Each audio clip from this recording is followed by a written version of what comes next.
This video is intended for the Innovation Lab of DuPont Ball Library at Stetson University. In this video, we're going to be going over the use of the Artec 3D scanner and the Artec Studio 12 professional software that goes along with that scanner. Before you begin, our 3D scanning computer is located in our creation station, which is also located in our Innovation Lab. You will use the username and password that is provided above the screen to log in. Start by double-clicking the Artec Studio 12 professional icon. You'll see the beginning window say Scan, New Project, or Open Project. And for this session, we're going to actually be doing a scan and then working with it, making it to completion, and then we will export it as an STL. But if you have scanned before and just wanted to brush up on a previous scan, you could go to Open Project or choose from one of the recently opened folders that could be off to the side. So I'm going to start off with Scan, and you can see right here it says Scanner Not Connected. You will need the scanner if you're going to scan. You can check it out from our circulation desk. However, it depends on what kind of size scale object you're doing or scanning in order to figure out which accessories you might need. For instance, if you're going to scan something large, like let's say a human being, then you might want to not only get the Artec 3D scanner rented, but also the battery pack that goes along with it. If you're doing a medium object like we're doing today, you'll only need the Artec 3D scanner to be checked out. Reason being because medium objects can be placed on our turntable. The turntables are located on the table extension that is right next to the 3D scanning computer. So when you rent the Artec 3D scanner, you'll have two cables to hook up. One cable is a USB that goes from the Artec 3D scanner to the computer, and the other is a power adapter that is located right behind the 3D scanning computer's monitor. You'll just take that and plug that secondly into the 3D scanner, and after those two cables are connected, you'll see this, click preview to begin. That means it recognized the Artec 3D scanner and we are ready to go. You'll just want to click on real-time fusion, and you can either click on preview in the software, or the Artec 3D scanner has a play button that you can click to start the preview. Preview is going to start the Artec 3D scanner in such a way where you will have the flashes of light, and that's the flashes of light it's going to be doing around your object continuously to get the best picture and receive image data. So if I click preview, it's not actually recording as of yet. It is actually throwing the light onto the object to see, so that you can see where you are in relation to the object. You see that on the screen there's a lightest green brick of 640 to 760. I believe that's usually pertaining to millimeters, so that's about between 2 and 3 feet away is your optimal scanning range to get the best detail out of your object. Now this object is only standing about 8 inches tall, so it's not the greatest to be scanning. Usually you want an object that is minimum of 12 inches in height. So if you want to record, you could press the record button here, but I'm going to hit the play button once again on the Artec 3D scanner, and that will start the recording process. And I'm also going to turn on the turntable so the object starts moving around. So here we go, and we're recording. And you can move the Artec 3D scanner up and down vertically, try to get above and below and in some of the nooks and crannies of your object.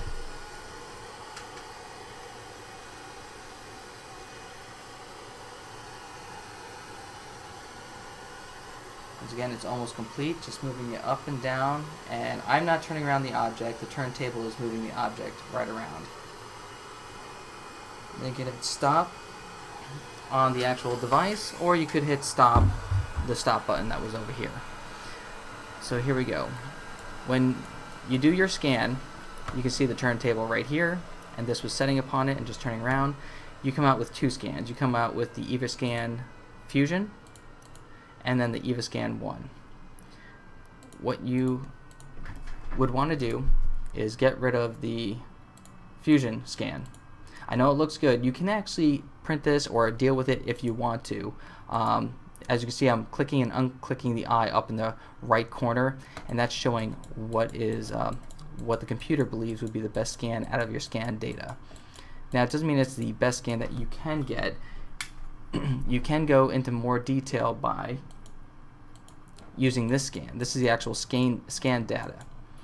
So what I'm going to suggest is, if you're not totally happy with this and want to achieve a little bit more detail, you can just go up here to this icon next to the gear and delete that layer or that scan data.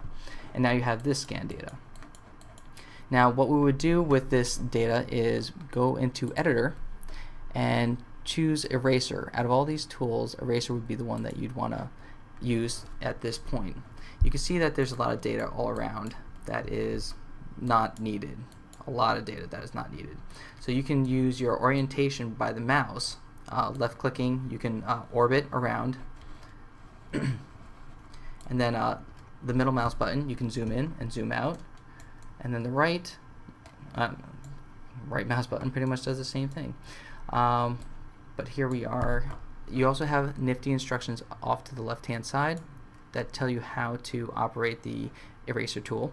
So I'm going to click the control or hit the control button and then click on the left mouse button to select a region. So you can see when I depress the control button, it turns into this circle, and after you move the circle around, you're selecting regions to erase. In this case, this is part of the wall data behind the object that I was scanning, and we do not need any of this.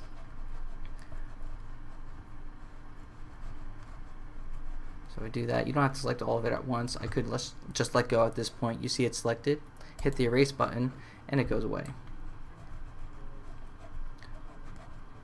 If I do a little bit more, you see I'm just cleaning it up, trying to get rid of the extra data that I don't need or that I know is not part of the model. And I'll just turn around a little bit more, kind of get a better angle, and that's what you'll want to do too, is reorient the viewport so that you can see all around the model all the different things that you would miss with just one view. And get a little bit more of this, a little bit more of that. Oh, and if you make a mistake like I just did, you could just hit deselect and kind of just start over again. Go over here, get rid of this. Erase, do a little bit of this, erase that. So you can see that that's just a quick way of trying to refine what it is that you want your algorithm, once the software runs, to concentrate on. I'll click erase there. There's also a helpful tool called the cutoff plane selection. If you're using the turntable, then you'll also want to remember this tool.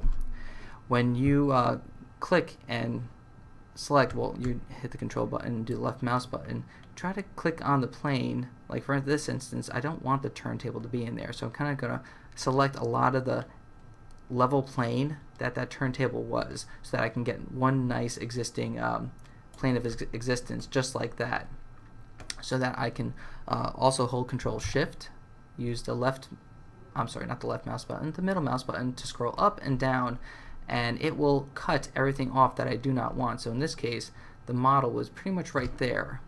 That's where it began, and everything below the highlighted red area is going to be cut off. So if I click erase, you'll see that it's all gone. Once again, I'll go back to 2D selection, hit the control button, and erase all the extra data that I know is not part of my model. Click erase. Okay, and that's one of the beginning processes for trying to get the better scan. After you're done erasing, you'll want to go to Tools, and you have four things that you actually have to hit over here. One being Global Registration.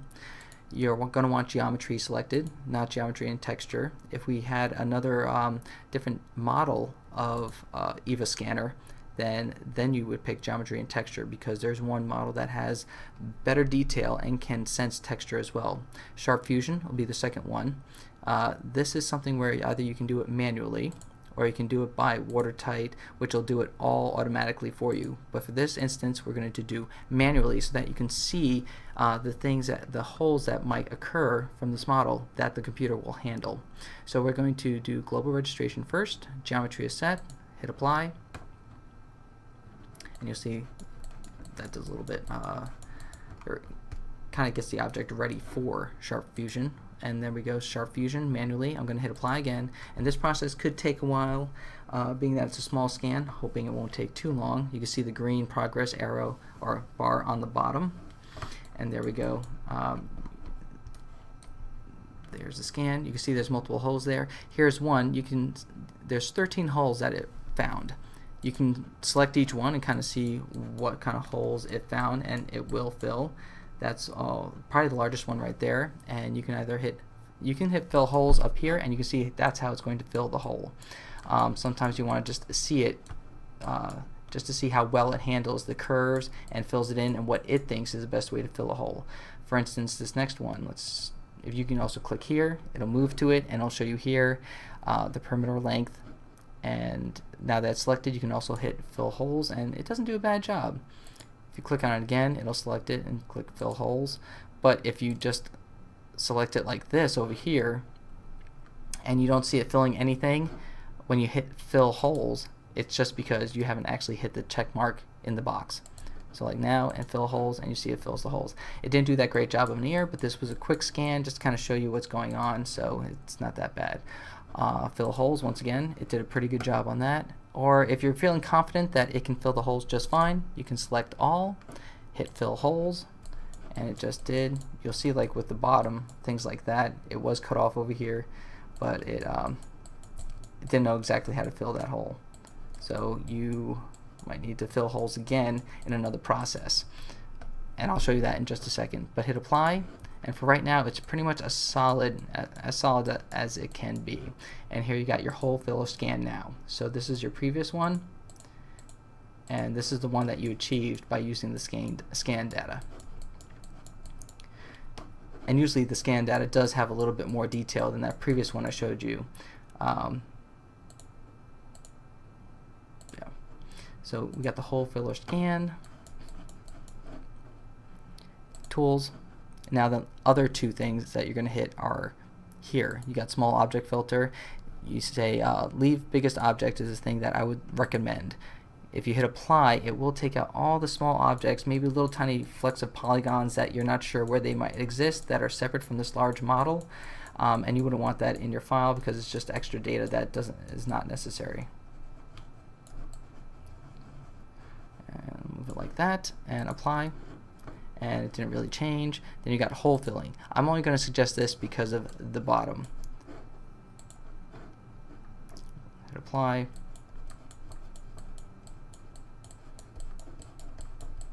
It should have hit that.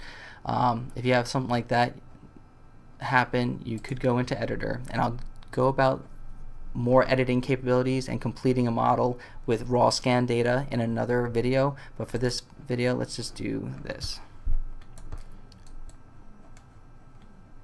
The defeature brush has an ability to pretty much get rid of the model. Defeature actually removes polygons as well as heals gaps and holes. In this case we're going to remove that, and you can see it actually solidified it as well. I'm going to close it, go back to tools, and the last thing that we would do besides hole filling, only in that scenario, would be fast mesh simplification. You can see right here it has triangle number of 400,000. You can go to 500,000, and that would usually be for a large model like an full-scale human if you're doing the full body scan, or you can go down to 100,000, which might be more ideal for a bust scan like this. But for some reason I kind of always tend to go with 400,000, but it's up to you how you want to adjust that. When you hit apply, you'll see that right now it's at 23 megabytes for this scan, but if I hit apply, it went down to 5 megabytes. So you made it that much. It might have lost a little bit of detail, a little bit of resolution, but it still made it a pretty detailed scan with a lot less triangles or polygons to create it. So at this point what we would do is we can save it, and you can save your projects by going here and just giving it a name, and it'll save it to the innovation profile, and then you just have it for later use, or if you wanted to do some more work to it later. Or you can export it as an STL. You go to export meshes, let's say desktop, we can say Moreland, and save. And at 5 megabytes, you've just created a scan of a bust, well, almost a bust, and it is now in a file format that is available to be put on our 3D printers and be printed out. And that's pretty much Artec Studio 12 Professional and how to begin and complete a scan, as well as export a file that will be able to be printed out.